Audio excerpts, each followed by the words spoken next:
Hoy vamos a retomar la exposición del Evangelio en los libros del Antiguo Testamento. Y lo que quiero anunciarles es que a partir de lo que hemos visto ya a partir de un par de semanas atrás, es que hemos empezado a desarrollar expositivamente la carta de Pablo a los Efesios. Y es a partir de ese entonces que hemos empezado a intercalar una predicación de Efesios y una predicación del Evangelio en los libros del Antiguo Testamento. Esa va a ser nuestra rítmica este tiempo, hasta acabar los libros del Antiguo Testamento y hasta acabar la epístola a los Efesios. Vamos a estar intercalando un domingo Efesios, un domingo el Antiguo Testamento. Ahora, hay una razón por la que hemos empezado a ver la epístola a los Efesios. Y es que todos nosotros necesitamos ver, queridos hermanos, ¿para qué es la iglesia? ¿Para qué sirve la iglesia? ¿Qué es la iglesia? Y como iglesia necesitamos cada uno de nosotros reconocer lo que Dios dice en su palabra de lo que es la iglesia.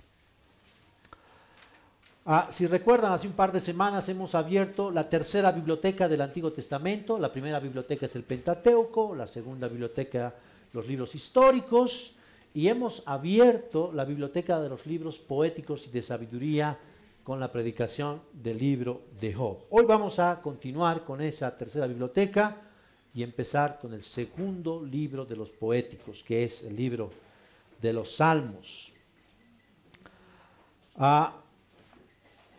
Miren, los Salmos son quizás el libro más amado por los cristianos de todas las generaciones. El libro de los Salmos fue el que más usó el Señor durante su ministerio y es el más citado en todo el Nuevo Testamento. El libro de los Salmos forma parte de la adoración privada y pública del pueblo de Dios a lo largo de la historia. Y lo que vamos a encontrar en los Salmos, hermanos, tiene tal diversidad que ya en el Antiguo Testamento los mismos judíos tuvieron problemas para darle un título al libro de los Salmos. Tal es así que no fue hasta cuando todo el Antiguo Testamento se tradujo del hebreo al griego que recién se puso nombre al libro de los Salmos. Los judíos le llamaron el libro de las alabanzas y en la traducción del hebreo al griego, que es la Septuaginta, comenzó a llamarse el libro de las alabanzas. Esa es la traducción griega de la Septuaginta. Y ahí se tituló este libro como los Salmos. Ahora, los Salmos, si bien nosotros tenemos como un libro, en realidad está compuesto por 5 libros. 5 libros, 5 cuerpos que componen un solo libro. La tradición hebrea explica que los Salmos fueron divididos en 5 secciones porque se los identificó con los 5 libros de Moisés que están en el Pentateuco. En su conjunto, ya sabemos que el Pentateuco es llamado la ley de Moisés. Ahora, es notable, sumamente notable, hermanos, que cada libro, cada cuerpo de los Salmos termina con una alabanza, una exhortación al pueblo de Dios para alabar a Dios. Y vemos que todo el libro termina con el Salmo 150, que es un llamado a una adoración pública y privada, con mucha alegría. Alabar al Señor con mucha alegría. Entonces, en los Salmos vamos a encontrar no solo la revelación del carácter y los atributos de Dios, sino también vamos a encontrar un testimonio de todas las cosas que nos afectan en la vida como seres humanos. Las crisis existenciales que todos los seres humanos atravesamos están impresas en el libro de los Salmos. Alguien dijo que hay un salmo para cada estado de ánimo del ser humano. Entonces, en los Salmos vemos descorrerse el velo del corazón humano, lleno de emociones que van desde la tristeza, el gozo, la pasión, el celo, la ira, etc. Todos los estados emocionales del hombre están descritos en los Salmos. Juan Calvino dijo que los Salmos son una anatomía de todas las partes del alma. Qué bonito, ¿no? Y eso es lo que encontramos en los Salmos. Los salmistas le hablan a Dios de cómo se sienten y lo hacen con mucha franqueza. Los salmistas pueden vaciar sus sentimientos delante de Dios sin importar cuán malos sean estos sentimientos. Ellos se acercan a Dios con una franqueza que nosotros no conocemos todavía, hermanos. Ellos le abren su corazón a Dios de una manera tan franca, tan abierta, y le comienzan a decir cómo se sienten. Ellos no están preocupados por controlar sus emociones o disimular delante de Dios, porque ellos saben que Dios lo conoce todo y no se le puede esconder absolutamente nada. Así que vemos en los salmistas que se acercan con total confianza y certeza delante de Dios para derramar todas sus emociones. Saben que Dios los escucha tal y como vienen a Él. Saben que no le pueden esconder nada a Dios. Uno de ellos dijo: antes de que la palabra salga de mi boca, Señor, he aquí, tú la sabes toda. Y qué precioso es acercarse a un Dios que lo conoce todo. Y qué precioso que Dios quiera que le comuniquemos lo que hay en nuestro corazón. Ahora, este hecho, hermanos, es lo que precisamente refleja una relación profunda y verdadera con Dios. Ahora, si bien los salmos son teocéntricos y nos llevan a adorar a Dios y se enfocan en Dios, ese enfoque en Dios nunca está desprendido de la realidad humana con todas sus emociones. Los salmos son oraciones fervientes que conectan nuestra realidad humana con el trono de Dios. Los salmos son oraciones que traen el cielo a la tierra, pero también llevan la tierra hasta el cielo donde está el trono de Dios. Entonces, los salmos contienen confesiones acerca de quién es Dios y lo que Él hace. Y, para decirlo pronto, eso refleja una teología profunda, que a su vez se expresa en distintos géneros literarios. Hay salmos de sabiduría, salmos mesiánicos, salmos de lamentación, salmos de acción de gracias, salmos imprecatorios. Ahí está tremendo cuando lleguemos a esos salmos. Tenemos salmos penitenciales, himnos de alabanza, salmos de entronización, salmos reales y también salmos de peregrinación. Así que, hermanos, con toda esa riqueza es imposible que hagamos un solo sermón de todo el libro de los salmos. Entonces, esto es para avisarles que es aquí que vamos a acampar unas cuantas semanas en el libro de los salmos. Y vamos a tratar de ver en cada uno de estos géneros la gloria de Cristo. El Señor nos conceda regocijarnos en su palabra, hermanos. Y ya que los salmos son parte de la literatura sapiencial, es importante que comencemos con el primer salmo de sabiduría de todo el libro. ¿Saben cuál es el primer salmo de sabiduría? El Salmo 1. Así se empieza. Es importante que empecemos con este salmo porque este salmo es la gloriosa puerta por la que entraremos a esta preciosa mezcla de revelación de Dios y del corazón humano.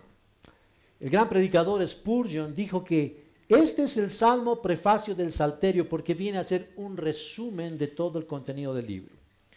Y el propósito de este salmo, dice Spurgeon, es enseñarnos el camino de la felicidad y advertirnos de la destrucción segura que aguarda a los pecadores. El gran puritano Thomas Watson dijo que así como hay un cantar de los cantares, el cantar más maravilloso, por eso se llama así, también hay un salmo de los salmos, y es justamente el Salmo 1. Así que vamos a inclinar nuestros rostros para buscar la gracia del Señor esta mañana. Padre, queremos darte gracias por esta mañana en que nos hemos regocijado en tu presencia. Gracias, Señor, porque tú estás presente en medio de tu pueblo, porque vemos tu fidelidad día a día, Señor, aun cuando no la merecemos. Y, Señor, esta mañana queremos entrar en tu presencia para que tú seas quien nos hable a través de este salmo. Señor, cuán maravillosa es tu palabra. Concédenos que veamos tu gloria, que nos veamos a nosotros mismos, nuestra fragilidad, nuestra maldad, que tú, Señor, nos humilles para que vayamos a ti quebrantados de corazón, para que busquemos tu gracia y tu misericordia. Señor, bendice tu palabra sobre este pueblo, sobre cada uno de los corazones y mentes que están en este lugar. Y aún, Señor, los que nos ven a través de las redes sociales, te pedimos tu gracia para todos ellos, en el nombre del Señor Jesús. Amén. Bien, hermanos, acompáñenme a leer el Salmo 1, que tiene 6 versículos. Dice así: Cuán bienaventurado es el hombre que no anda en el consejo de los impíos, ni se detiene en el camino de los pecadores, ni se sienta en la silla de los escarnecedores, sino que en la ley del Señor está su deleite, y en su ley medita de día y de noche. Será como árbol firmemente plantado junto a corrientes de agua, que da su fruto a su tiempo y su hoja no se marchita. En todo lo que hace, prospera. No así los impíos, que son como paja que se lleva el viento. Por tanto, no se sostendrán los impíos en el día del juicio, ni los pecadores en la congregación de los justos. Porque el Señor conoce el camino de los justos, mas el camino de los impíos perecerá. Vamos a estudiar este salmo, hermanos, en base al contraste que el mismo salmo hace de los dos personajes principales que están reflejados en él. En primer lugar, vamos a ver la felicidad del cristiano, y en segundo lugar vamos a ver la infelicidad del incrédulo. Ahora, pensando en todo esto que nos trae el Salmo, me puse a pensar que una de las mayores búsquedas del ser humano es la felicidad. Cada persona que ha nacido en este mundo quiere ser feliz y busca cómo ser feliz. Ese es un anhelo intrínseco de cada ser humano nacido en este mundo. Y es por esa razón que los filósofos y los religiosos a lo largo de la historia han tratado de dar respuestas a esta necesidad tan humana. Hay recetas innumerables que prometen satisfacer este anhelo de felicidad en el ser humano. Son muchos los pensadores que a lo largo de la historia han reflexionado sobre los secretos para encontrar la felicidad. Epicuro, por ejemplo, el filósofo griego, fundó la escuela de la felicidad. ¿Sabían eso?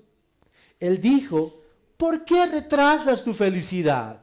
No esperes, elige ser feliz. A su vez, el hedonismo, que es otra corriente dentro de la filosofía griega, plantea que la búsqueda de la felicidad se debe dar por medio del placer. Y dice que la satisfacción de los apetitos carnales en realidad es el fin último y más sublime de los seres humanos. Aristóteles decía que todos los hombres persiguen la felicidad, y su receta para ser feliz era autorrealizarse. La respuesta estaba en el hombre. Sócrates dijo que el secreto de la felicidad no se encuentra en la búsqueda de más, sino en el desarrollo de la capacidad para disfrutar de menos. Eso parece inteligente, ¿no? Buda dijo: no hay camino a la felicidad. En realidad, la felicidad es el camino. No sé quién entiende eso, pero era Buda. El Dalai Lama dijo que el verdadero propósito de la vida es buscar la felicidad. El jesuita Baltasar Gracián, más crítico en este tema de la felicidad, dijo que todos los mortales andan en busca de la felicidad, y esa es señal de que ninguno la tiene. Wow, interesante. Gandhi dijo que la felicidad es aquello que piensas, aquello que dices y aquello que haces. Cuando esas tres cosas están en armonía, eso es felicidad. El español Ortega y Gasset dijo que la felicidad consiste en encontrar algo que nos satisfaga completamente. Y eso es de acuerdo a la cosmovisión de cada uno, ¿verdad? Palito Ortega también tiene mucho que decir respecto a esto. Si le preguntamos qué es la felicidad, Palito Ortega nos diría: la felicidad, ja, ja, ja, ja. La conclusión es que la felicidad es una necesidad humana. Ahora, el punto clave de todo esto, hermanos, es dónde buscamos esa felicidad. Unos la buscan en el misticismo, otros la buscan dentro de ellos mismos. Pero se van a fijar cuán diametralmente opuesta es la postura del salmista cuando nos habla de la verdadera felicidad. Y vamos a ver nuestro primer punto: la felicidad del cristiano. Voy a volver a leer los primeros 3 versículos del Salmo. Dice así: cuán bienaventurado es el hombre que no anda en el consejo de los impíos, ni se detiene en el camino de los pecadores, ni se sienta en la silla de los escarnecedores, sino que en la ley del Señor está su deleite, y en su ley medita de día y de noche. Será como árbol firmemente plantado junto a corrientes de agua, que da su fruto a su tiempo y su hoja no se marchita. En todo lo que hace, prospera. Fíjense que el salmista comienza hablando de la felicidad. La palabra bienaventurado significa feliz, supremamente feliz, dichoso.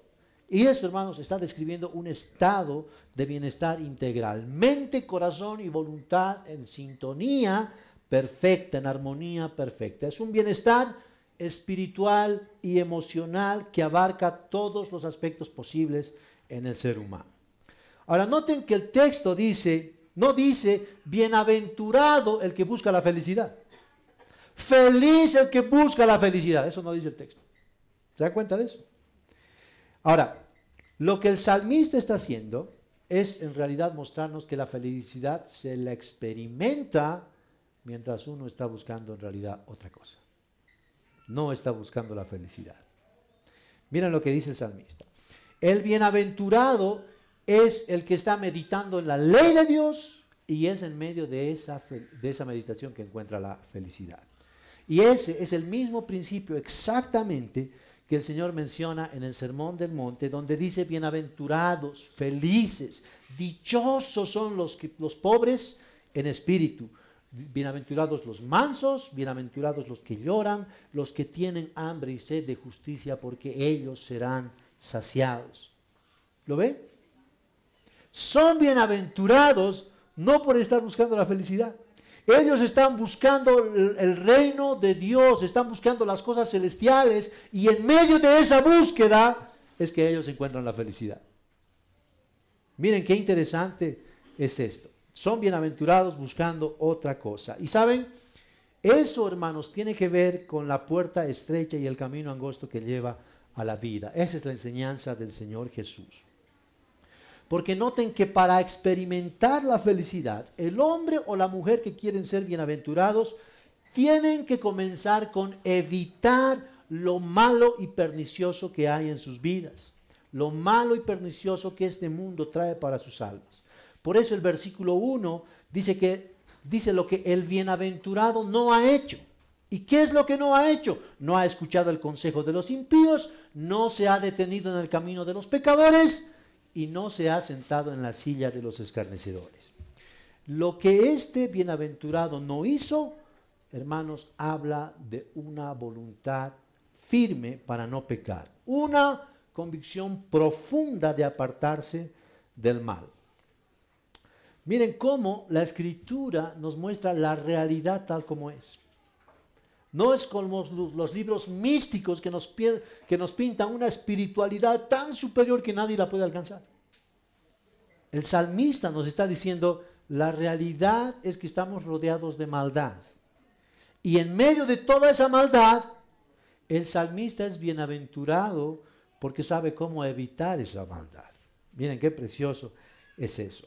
Este bienaventurado no huye para esconderse del mundo. Aprende a lidiar con la maldad meditando en la ley de Dios. Y hermanos, es así que se construye una verdadera espiritualidad. La meditación en la ley de Dios es lo único que puede capacitar a una persona para discernir lo bueno y lo malo. Y esto me puse a pensar en la historia de la iglesia, porque vemos que a mediados del tercer siglo hubieron muchos cristianos que comenzaron a abandonar el mundo para luchar, para separarse del pecado. Habían ermitaños, por ejemplo, famosos como Antonio y Pacomio. Ellos se retiraron al desierto pensando que esa era la manera adecuada para apartarse del pecado. Así se fundaron los monasterios.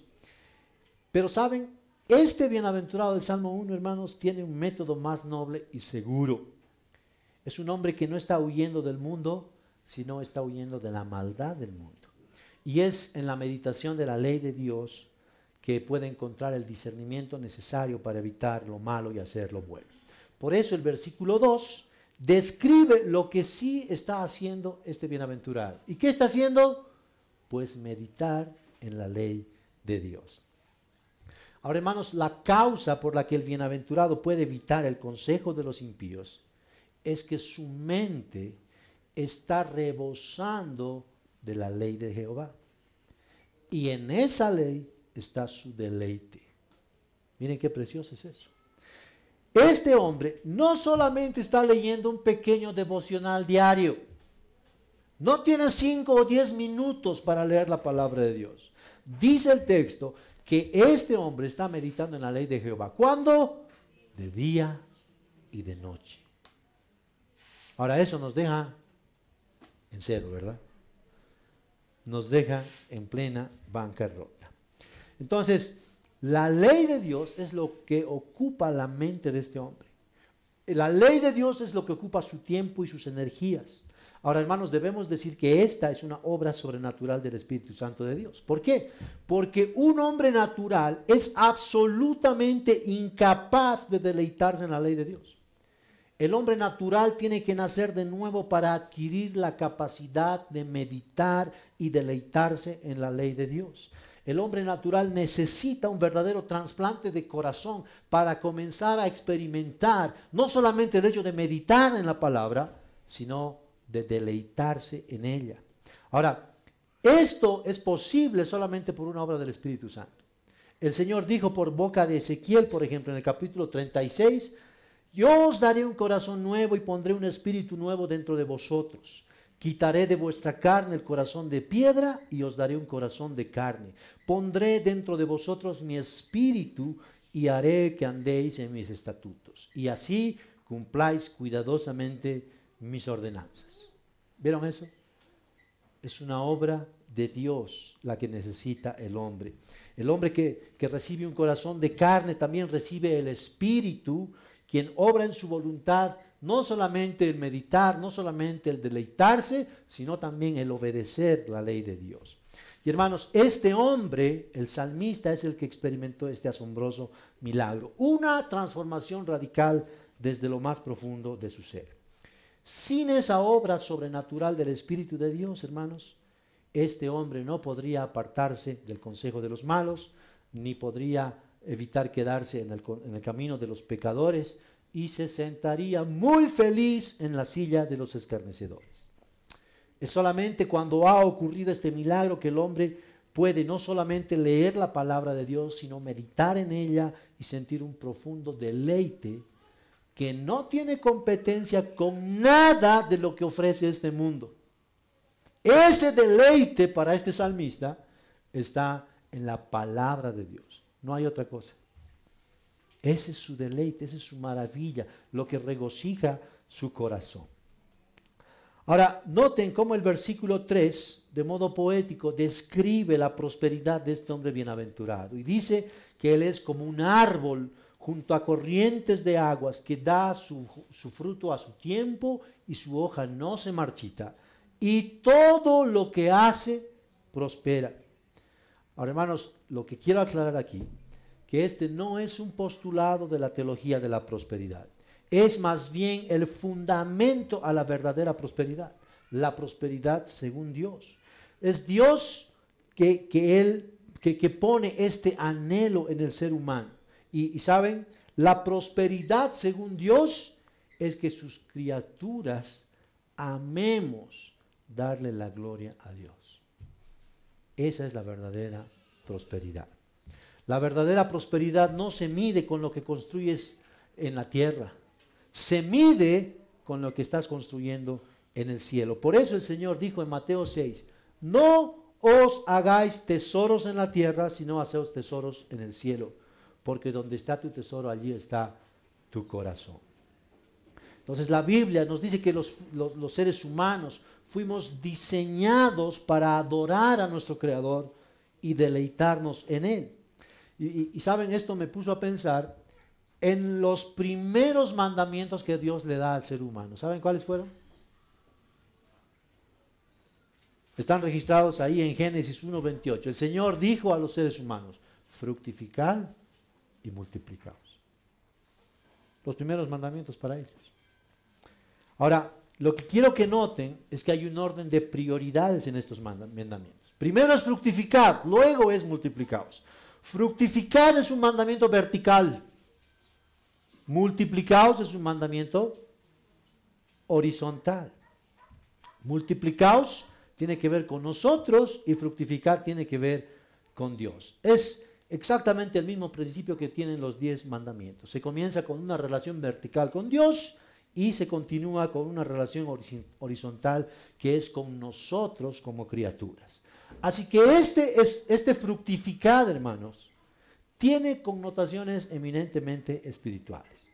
Tiene que ver con dar fruto para Dios, con amarle, con adorarle como solamente Él se merece.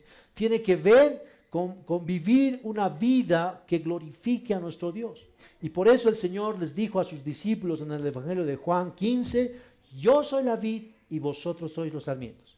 El que permanece en mí y yo en él, ese es el que da mucho fruto. Y el Señor les dice a sus discípulos, os he puesto para que llevéis mucho fruto, para que fructifiquen. Miren qué lindo es eso. Ahora, ¿esa fructificación es material o es espiritual? Totalmente espiritual, hermanos. Entonces vean que esa es la verdadera prosperidad. Ahora, ¿qué es lo que pasa con el evangelio de la prosperidad? Pues hace exactamente lo contrario de lo que estamos viendo en este salmo. Porque pone toda la carga en las cosas terrenales, no espirituales. Hermanos, el evangelio de la prosperidad predica la tierra, no predica el cielo. Entonces, hace un tiempo atrás hemos publicado con el Ministerio de la Librería un librito de la prosperidad. Y en ese libro de la prosperidad hay un excelente resumen de cómo el evangelio de la prosperidad distorsiona el verdadero evangelio. Dice, por ejemplo, el evangelio de la prosperidad presenta a un Dios pequeño que hace todo lo que el hombre quiere, siempre y cuando el hombre tenga fe.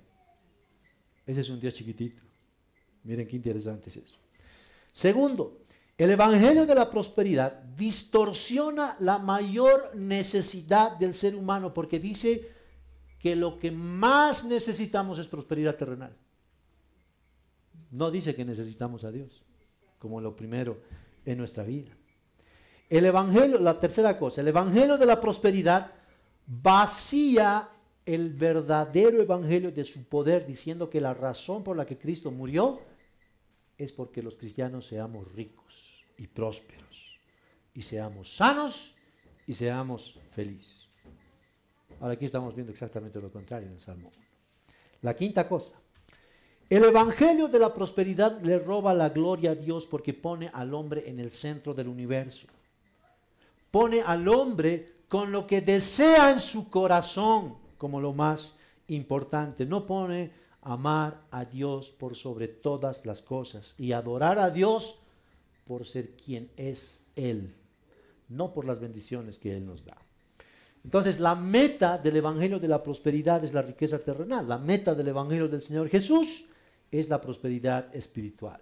Por esa razón hay tantas advertencias en el Nuevo Testamento acerca de buscar las riquezas. El Señor Jesús lo dijo en los evangelios, no podéis amar a Dios y a las riquezas, porque amarás a uno y despreciarás al otro. Y Pablo le dijo a Timoteo que en los últimos tiempos habrán hombres corruptos de entendimiento que usarán la piedad o la religión como una fuente de ganancia y que la raíz de todos los males es el amor al dinero.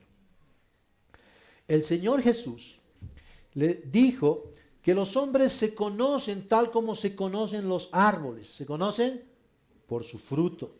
Y hermanos, el cristiano es exhortado a ser hallado lleno de frutos de justicia. En cambio, el árbol malo no va a dar frutos buenos. Y esto, hermanos, me recuerda a lo que Juan el Bautista empezó en su predicación diciendo: el hacha está puesta a la raíz de los árboles. Todo árbol que no da buen fruto será cortado y echado al fuego. ¿De qué fuego está hablando? Del infierno.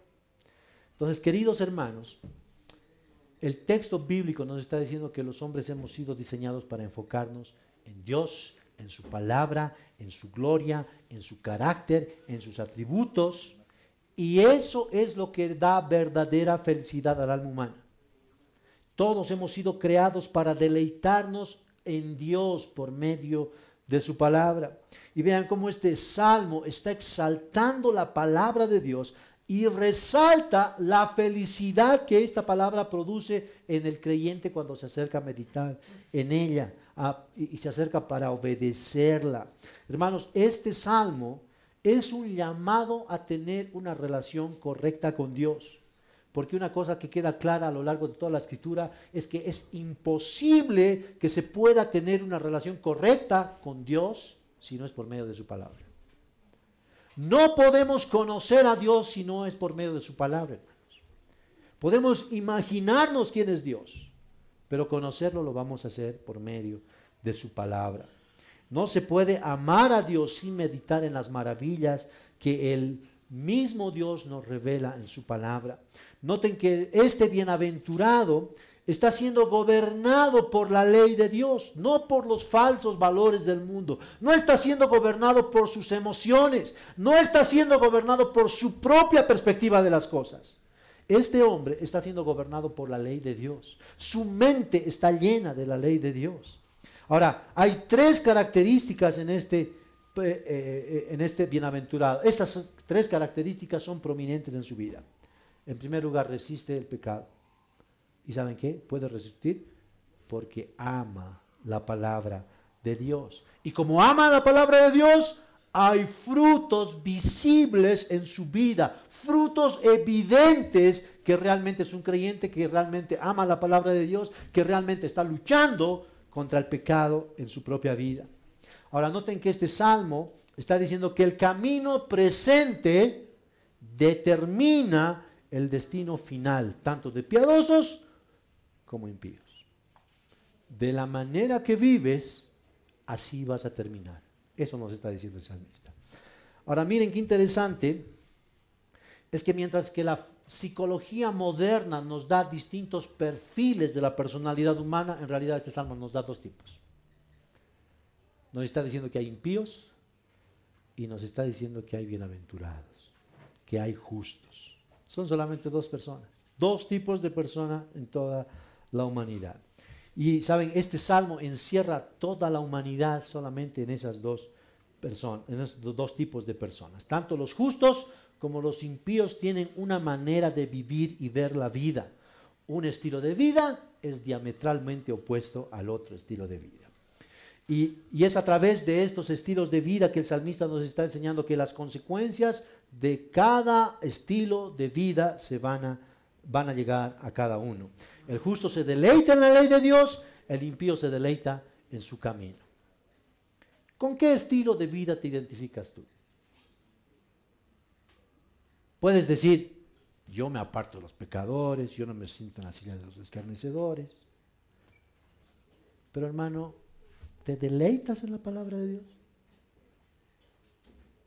Ese es el punto aquí. Si te deleitas en la palabra de Dios. Y saben, lo que vemos aquí es cada uno se deleita en lo que hace. El bienaventurado se deleita en la palabra de Dios, el impío se deleita en su pecado. Así son las cosas. Pero la gran diferencia está en el destino final de cada uno de ellos.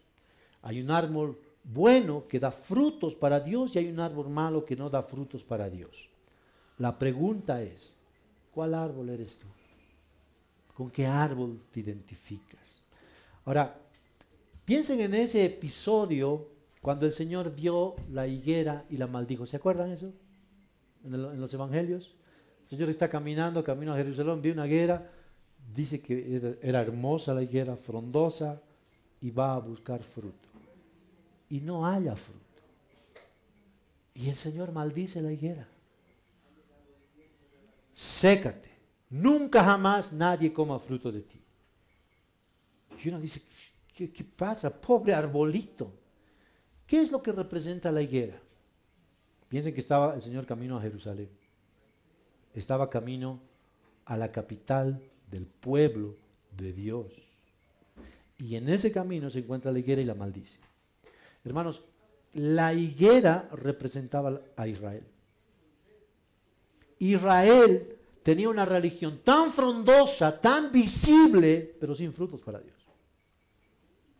Así que el Señor mira eso y maldice lo que eso representa, una religión externa, una religión hueca donde en realidad no adoraban a Dios. Ellos adoraban la religión, no adoraban al Dios de la religión. Y el Señor maldice y se seca.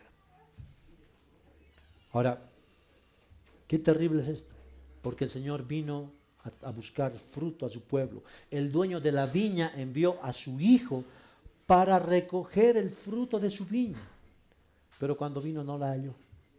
No halló fruto. El dueño de la viña le puso para dar fruto abundante para él, pero la higuera se negó a cumplir con el diseño de Dios, no le dio fruto y fue maldecida por el Hijo de Dios. Entonces, hermanos, piensen que así como un árbol da fruto delicioso a los hombres, así una persona piadosa da frutos para Dios. Y eso es lo que produce felicidad en el corazón del bienaventurado.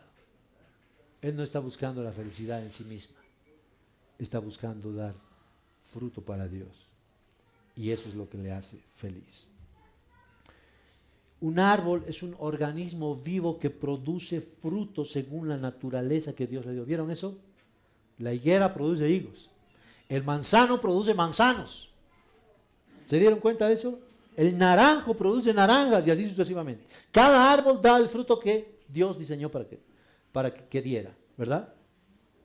El cristiano está diseñado para dar frutos para Dios. El mal árbol no va a dar buen fruto. La naturaleza nueva en un creyente es producir frutos para Dios. Ahora, hermanos, vamos a ver las implicaciones de esto. Hay un principio en la palabra de Dios que viene desde el Edén. Delante de nosotros está el camino de vida y el camino de muerte. El camino de la bendición y la bendición. Y eso es lo que exactamente estamos viendo en este salmo. Solamente hay dos caminos, solamente hay dos destinos, solamente hay dos tipos de personas. Nada más. Los cristianos, hermanos, no podemos esperar ser capaces de resistir los valores del mundo, la cultura del mundo y nuestro propio pecado si no nos estamos llenando de la palabra de Dios. ¿Y saben qué? Jamás es suficiente venir una hora al culto de domingo. Imposible que vaya a crecer así. Imposible que resistas al pecado sin la palabra de Dios. Los hijos de Dios, hermanos, vamos a encontrar verdadera felicidad al estudiar y meditar en la palabra de Dios, no al buscar la felicidad en otras cosas. Eso tiene que quedar tan claro para todos nosotros. Y tiene que quedar tan claro porque lo que enseguida vamos a ver es la infelicidad del incrédulo en los versículos siguientes. Quiero volver a leer desde el principio. Cuán bienaventurado es el hombre que no anda en el consejo de malos, en el consejo de los impíos, ni se detiene en el camino de los pecadores, ni se sienta en la silla de los escarnecedores, sino que en la ley del Señor está su deleite y en su ley medita de día y de noche. Será como árbol firmemente plantado junto a corrientes de agua, que da su fruto a su tiempo y su hoja no se marchita. En todo lo que hace prospera. No así los impíos, que son como paja que se lleva el viento. Por tanto, no se sostendrán los impíos en el juicio, ni los pecadores en la congregación de los justos, porque el Señor conoce el camino de los justos, mas el camino de los impíos perecerá.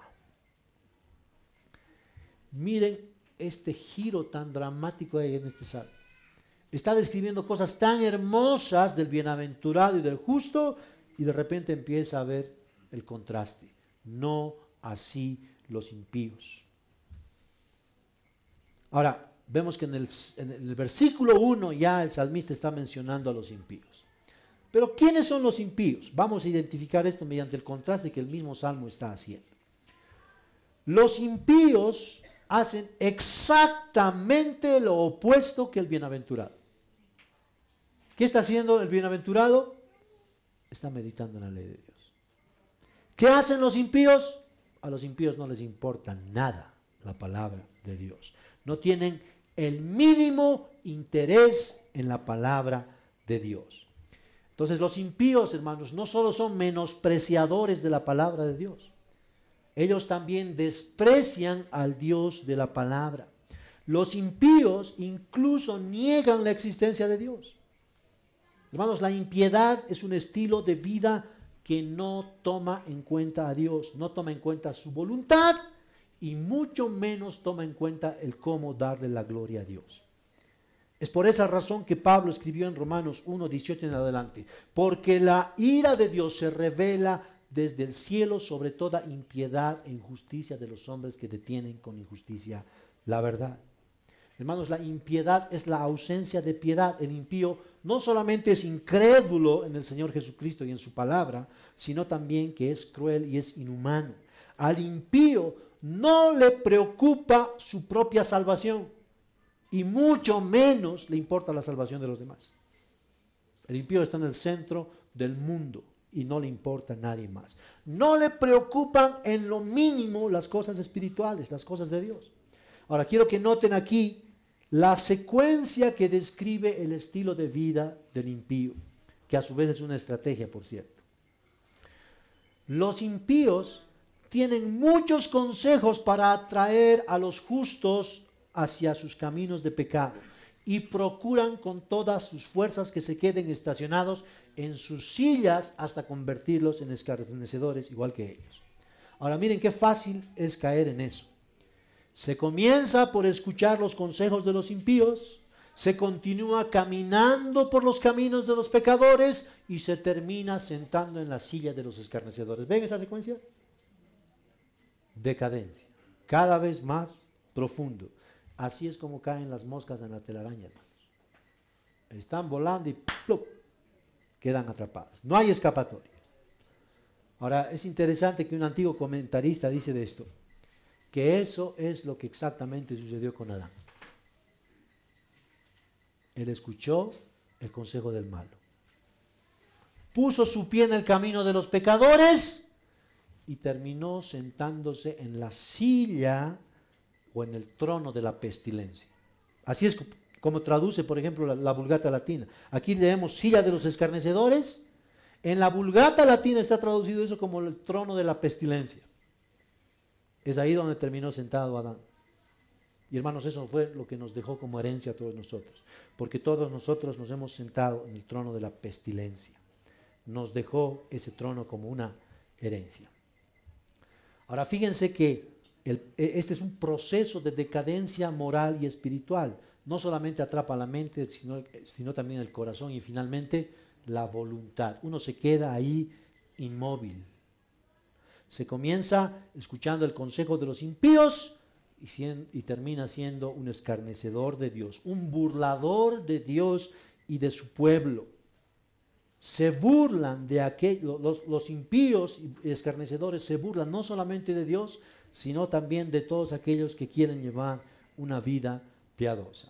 Ahora fíjense que Pablo en Romanos 1:18 en adelante está describiendo exactamente esta decadencia, hermanos. Los impíos empiezan a negar a Dios, a negar la autoridad de Dios, y cuando niegan la autoridad de Dios, su mente queda entenebrecida, su corazón queda en tinieblas. Y como todo está en tinieblas en él, empiezan a formarse ídolos de todas las criaturas. Empiezan a adorar ídolos y no a Dios. Dice el texto en Romanos que cambian la mentira por la verdad. Ellos empiezan a amar la mentira y no la verdad. Dice que ellos cambian la gloria del Dios incorruptible para adorar a las criaturas corruptibles. Ahora, esa es una espiral de decadencia, porque no solamente niegan a Dios, adoran a los ídolos, cambian la verdad por la mentira, sino que se vuelven depravados sexuales y terminan, dice el versículo 29 en adelante, estando atestados de toda inmundicia, fornicación, perversidad, avaricia, maldad, llenos de envidia, homicidios, contiendas, engaños y malignidades, murmuradores, detractores, aborrecedores de Dios, injuriosos, soberbios, altivos, inventores de males, desobedientes a los padres, necios, desleales, sin afecto natural, implacables, sin misericordia. ¿Ven cómo se empieza? Negando a Dios, negando la autoridad de Dios. Miren cómo terminan estos impíos en una oscuridad absoluta. Ahora, hermanos, quiero que noten que el consejo de los impíos tiene dos causas. El primero es vivir una vida inmoral como la que acabamos de ver en la descripción de Romanos, donde el pecado es grosero y extremadamente evidente. Pero hay otro cauce que es mucho más sutil que esto, y por tanto necesitamos identificarlo.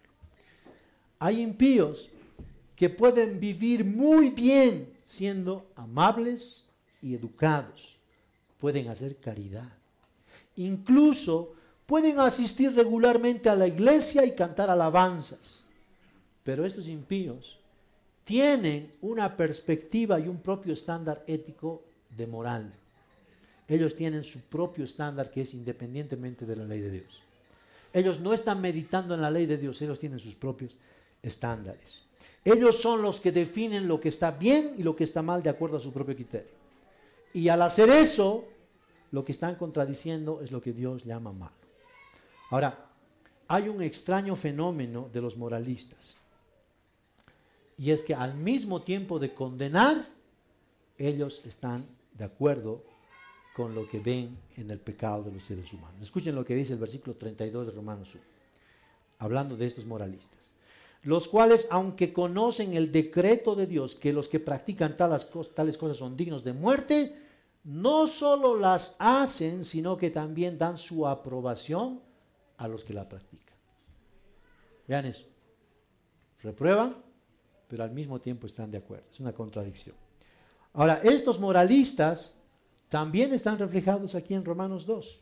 El apóstol Pablo dice, por lo cual no tienes excusa, oh hombre moralista, quien quiera que tú seas, pues al juzgar a otro, a ti también te condenas, porque tú que juzgas practicas las mismas cosas.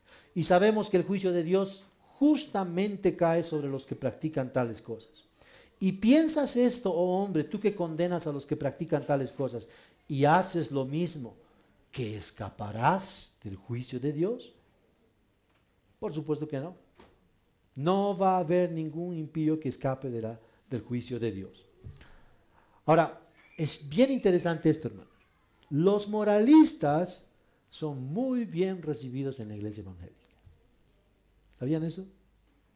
Porque son tan buenas personas, viven vidas tan rectas, tienen un testimonio tan bueno, parecen tan espirituales, su conducta es tan buena que muchos cristianos podemos llegar a admirarlos. Parecen tan maduros espiritualmente.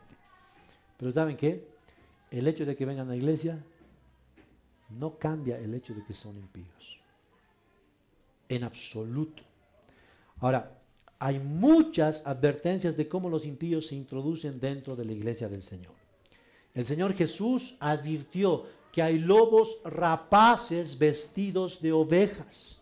El apóstol Pablo, cuando se estaba despidiendo de los ancianos de la iglesia de Éfeso, les dijo, yo sé que después de mi partida entrarán en medio de vosotros lobos rapaces que no perdonarán al rebaño. Y de vosotros mismos se levantarán hombres que hablen cosas perversas para arrastrar tras sí a los discípulos. Miren qué terrible es eso. La realidad en la iglesia evangélica. Ahora, Pedro en su segunda epístola nos dice, pero se levantaron falsos profetas entre el pueblo, así como habrá también falsos maestros entre vosotros, los cuales encubiertamente introducirán herejías destructoras, negando incluso al Señor que los compró, trayendo sobre sí mismos destrucción repentina. Ahora, ¿quieren que les lea uno más? Judas, versículo 4, dice él, pues algunos hombres se han infiltrado encubiertamente, los cuales desde hace mucho estaban marcados para esta condenación. Impíos que convierten la gracia de nuestro Dios en libertinaje y niegan a nuestro único soberano y Señor Jesucristo. Entonces fíjense que los impíos no solamente pueden tener una doctrina buena, sino que tienen una conducta equivocada. Hay impíos que aceptan las doctrinas del Evangelio, pero ¿saben qué? Su conducta niega eso. Su vida es un borrón a lo que dicen creer. Ahora, lo que nos está diciendo todo esto, hermanos, es que hay impíos mimetizados en la iglesia, lobos rapaces agazapados en medio del rebaño de Dios. Son personas que están en la iglesia, están viviendo bajo una cubierta externa, parecen cristianos, hablan como cristianos, pero no por eso dejaron de ser impíos. Miren qué terrible es este asunto. Ahora, un fenómeno sumamente evidente en la iglesia global, en la iglesia evangélica, es la impresionante cantidad de personas que asisten a los cultos sin que hayan cambiado su naturaleza de impíos.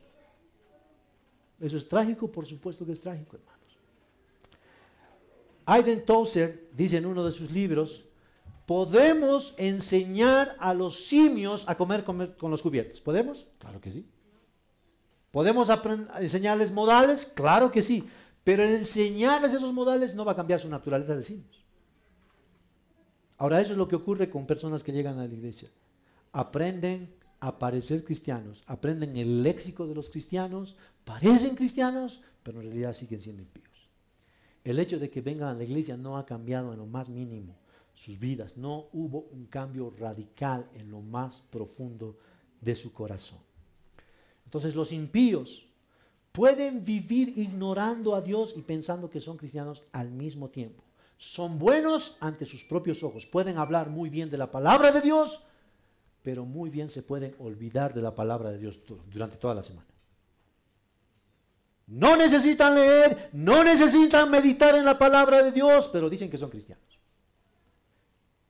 Entonces lo que vemos en esto es que el impío tiene una capacidad enorme para el autoengaño. Es impío, pero piensa que es cristiano. Y hermanos, ellos terminan creyendo su propia mentira. Creen que son cristianos, pero en realidad son impíos. Están en la congregación de los justos, como dice el versículo 5, pero no son justos. Ahora de ellos nos habla el versículo 4 y los describe como paja que se lleva el viento. Y saben, yo me puse a pensar aquí, ¿por qué el salmista está usando esta metáfora? ¿Por qué los pone como paja que se lleva el viento? El bienaventurado es comparado como un árbol frondoso, fructífero, precioso, y el impío es como una paja que no sirve. Una paja que se lleva el viento. Ahora, hermanos, esto es una metáfora a la vida agrícola que era tan propia en el pueblo israelita. Nosotros tenemos problemas para entender esto porque no somos agrícolas. Somos citadinos y estamos desconectados de eso. Pero el judío que leía esto, lo que venía a su mente era básicamente una escena en un campo de cosecha. La cosecha del trigo o la cebada. ¿Qué es lo que pasaba? Se cosechaba el trigo, la cebada, se ponían los bueyes a trillar, se pisoteaba todo eso, el trigo, y se liberaba de la cáscara el grano. Una vez que eso estaba separado, venía el hombre con la pala, el aventador, tiraba hacia arriba y el viento se encargaba de apartar la paja. El grano, como es pesado, por supuesto caía dentro de la era. ¿Ok? Esa es la imagen. ¿Qué pasa con esta paja? Pues la paja no sirve. Los impíos dice que son como esta paja. No sirven. Y al final de la cosecha, esta paja es reunida y se la pone en manojos. ¿Para qué? Para ser quemada. Es leña para el fuego. Esa es la imagen. Ahora, esta es la misma escena que vemos en Mateo capítulo 3, cuando Juan el Bautista está describiendo al Señor Jesús como quien bautiza con el Espíritu Santo y al mismo tiempo tiene su aventador en su mano. Dice Juan del Señor Jesús: Él limpiará su era y recogerá su trigo en el granero y quemará la paja en el fuego que nunca se apagará. Hermanos, otra vez es una clarísima referencia al infierno. Los impíos serán quemados en el fuego del infierno que nunca se va a apagar. Ningún impío podrá burlarse del juicio final. Ninguno podrá escabullirse de la mirada de aquel que todo lo conoce. Ahora, hermanos, hay impíos que viven fuera de la iglesia y están viviendo como escarnecedores de Dios y de su pueblo. Pero hay impíos también dentro de la iglesia. Los impíos de afuera, su escarnio y su gozo en el pecado va a terminar como un lloro y crujir de dientes. Y los impíos dentro de la iglesia, por ahora pueden disimular y aparentar que son cristianos. Pero el día de la siega final no podrán disimular más. No podrán hacerlo. Y esa es la razón por la que el salmista dice en el versículo 5, por tanto, no se sostendrán los impíos en el juicio, ni los pecadores en la congregación de los justos. No se sostendrán, no podrán estar de pie, no podrán argumentar, no podrán seguir disimulando y mimetizándose en el pueblo de Dios. Y hermanos, no es una casualidad que el Señor usó la misma metáfora en el capítulo 13 de Mateo para enseñar la parábola del trigo y la cizaña. Dice ahí que su trigo se guardará en el granero de los cielos, pero la cizaña será quemada en el fuego de eterno. Ese es su destino final. El versículo 6 dice, porque el Señor conoce el camino de los justos, mas el camino de los impíos perecerá. Hermanos, el Señor conoce quiénes son los justos y quiénes son los impíos. Y a cada uno Dios le va a dar su recompensa. Dios es justo. Dios le va a pagar a cada uno conforme a la forma en que usó su vida. Los que andan por el camino angosto van a tener su recompensa. Los que andan por el camino ancho van a tener su recompensa. Entonces miren cómo este salmo nos muestra muy claramente que solamente hay dos caminos, solamente hay dos destinos. Noten que el Salmo está diciendo que el camino presente determina el destino futuro, tanto de los piadosos como los impíos. Miren qué interesante es esto, mientras la psicología nos da varios perfiles, aquí la Escritura nos está diciendo que solamente hay dos. Dos tipos de personas en este mundo, los justos y los impíos. Tanto los justos como los impíos tienen una manera de ver y vivir la vida, un estilo de vida que es totalmente opuesto el uno del otro. Y a través de estos estilos de vida, el salmista nos está enseñando las consecuencias del estilo de vida que traen. El justo se deleita en la ley de Dios y el impío vive totalmente confuso, buscando la felicidad donde no la va a encontrar. El impío no va a encontrar felicidad en ninguna parte. Nunca va a encontrar. ¿Por qué? Porque la está buscando en los lugares equivocados. ¿Vieron los perritos cuando empiezan a dar vueltas tratándose de morder la cola? Bueno, así es el hombre buscando la felicidad. Nunca la va a morder. Nunca la va a alcanzar. La está persiguiendo para ser feliz. Quiere ser feliz, quiere ser feliz. Y da vueltas, y da vueltas, y da vueltas. Y no la alcanza. ¿Por qué? Porque la está buscando en las cosas de este mundo. Su felicidad no está en Dios, no está en Cristo, no está en la palabra de Dios. Eso es muy triste, hermanos. Ahora preguntémonos cada uno de nosotros, ¿cómo es que vamos a llegar a nuestro día final? ¿Tú crees que vas a llegar al día final de tu vida, a tu último minuto, totalmente satisfecho con la forma en que has usado tu vida? ¿Vas a llegar satisfecho por la forma en que has gastado la vida que el Señor te ha prestado? ¿O vas a llegar como este bienaventurado, deleitado en la palabra de Dios? Este hombre va a entrar al cielo. ¿Saben por qué? Porque el cielo vino primero a su corazón. Esa es una realidad, hermanos. No van a entrar al cielo aquellos que no hayan experimentado primero el cielo en sus propios corazones. Entonces pensemos en la claridad que este salmo nos da respecto a lo que significa la verdadera felicidad. ¿Qué sentido tendría seguir buscando la felicidad en las cosas del mundo? ¿Qué sentido tendría seguir en la búsqueda de una felicidad que es totalmente falsa?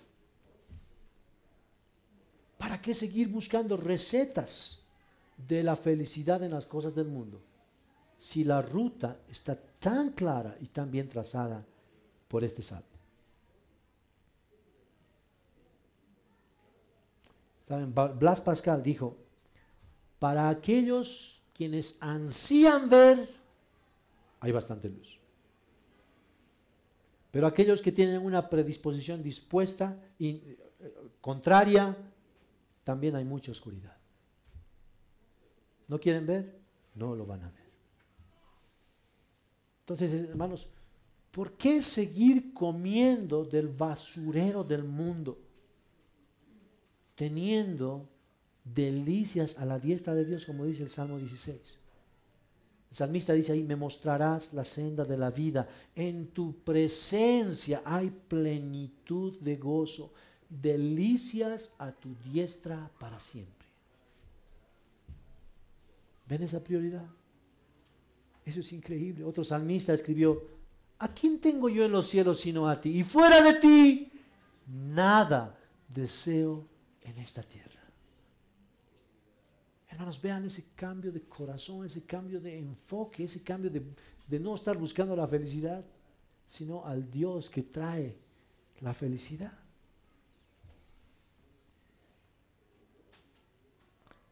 Ahora, hermanos, ¿quién es este hombre? ¿Quién es este bienaventurado? ¿Hay alguien que ustedes conozcan que sea así? Un hombre perfecto, sin pecado. ¿Quién es este hombre que no anduvo en el camino, no escuchó el consejo de los impíos? ¿Quién es el que no caminó en el camino de los pecadores? ¿Quién es aquel que no se ha sentado en la silla de los escarnecedores? ¿Ustedes conocen? Oh, sí. Él es el único. Él es el único hombre que pudo mantenerse firme, incólume, santo, perfecto delante de Dios. Él es el único que puede responder delante de las tentaciones como tú y yo no podemos. Jesús estuvo tan lleno de la palabra de Dios, hermanos, que todas las tentaciones que se pusieron en su delante las pudo evitar, las pudo rechazar. Ahí en medio del desierto, el diablo vino y lo tentó, pero él estaba lleno de la palabra de Dios y respondió cada tentación con la palabra de Dios. Y venció. Jesús fue tentado en todo y venció. ¿Por qué? Porque él no escuchó el consejo del malo, porque no caminó en camino de pecadores y no se sentó en la silla de escarnecedores. Ahí estando en la cruz, fue el único que pudo responder de una manera que glorificó al Padre. Estaba sintiendo todos los vituperios y humillaciones del mundo. Y él le dijo, Padre, perdónalos porque no saben lo que hacen.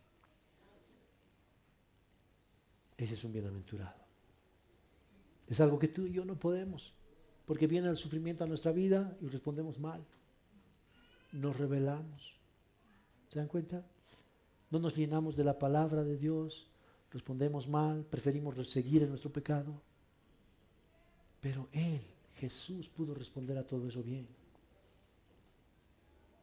¿Y saben qué importante es ver esto? Porque este salmo nos está mostrando la gloria del Hijo de Dios, hermanos. Eso fue lo que el Señor dijo a sus discípulos: en los salmos, en la ley y en los profetas me van a encontrar a mí. Y aquí lo vemos a Él como el bienaventurado supremo, el único glorioso que pudo realmente no escuchar el camino de los malos, no sentarse en la silla de los escarnecedores, sino caminar por el camino de los pecadores. Algo que tú y yo no hemos podido hacer en nuestra vida. Ahora, debido a que Jesús tiene esa justicia perfecta, debido a que Jesús realmente le agradó al Padre, porque fue de Él quien dijo la voz de Dios. ¿Se acuerdan eso en su bautismo? Este es mi Hijo amado. En Él, solamente en Él tengo complacencia. Ese es nuestro Cristo, hermanos. Ese es nuestro Señor, ese es nuestro Salvador.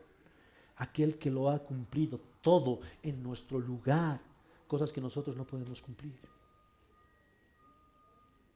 Así que aquel que todavía no tenga a Cristo en su vida, aquel que todavía no le ha rendido su vida, su corazón, que no le ha entregado a Cristo su vida, hoy puede ser el día de salvación. ¿Sabes? Deja de disimular.